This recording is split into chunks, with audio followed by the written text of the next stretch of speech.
କେଉଁମାନେ କରନ୍ତି କେଉଁମାନେ ଜାଣିଛ ହୁ ମାନେ କିଏ ବି ହୁ ହବ ଇଂରାଜୀରେ କେଉଁମାନେକୁ ବି ସେଇ ହୁ କୁହାଯିବ WHO କେଉଁମାନେ କରନ୍ତି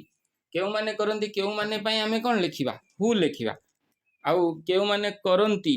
ମାନେ ଏଇଠି ଅଛି ଉଦାହରଣ ଗୋଟେ ଖାଆନ୍ତି ଆଉ ଖାଆନ୍ତି ପାଇଁ ଆମେ ଲେଖିବା ଇଟ୍ ହୁ ଇଟ୍ ବସେଇଦେବା ହୁ ମାନେ କେଉଁମାନେ ଆଉ ଇଏ ଖାଇବା ପାଇଁ ଲେଖିବା ଇଟ୍ ହୁ ଇଟ୍ ମାନେ କେଉଁମାନେ ଖାଆନ୍ତି କଥା ହେଉଛି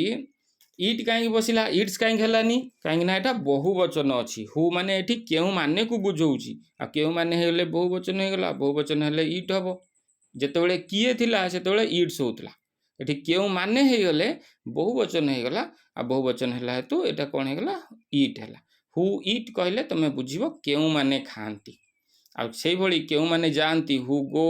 କେଉଁମାନେ ପଢ଼ନ୍ତି ହୁ ରିଡ୍ ଦେଖ ଟିକିଏ ଫରକ ହେଇଗଲେ ବାକ୍ୟର ଅର୍ଥ ଚେଞ୍ଜ ହେଇଯିବ ଏଠି ଯଦି ହୁ ଗୋଜ୍ ମୁଁ କହିଦେମି ତାର ଅର୍ଥ କ'ଣ ହେଇଯିବ କିଏ ଯାଏ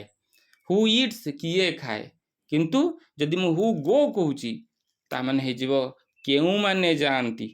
ହୁ ଇଟ୍ କେଉଁମାନେ ଖାଆନ୍ତି ହୁ ରିଡ୍ କେଉଁମାନେ ପଢ଼ନ୍ତି ଏମିତି ଅଭ୍ୟାସ କରିବ।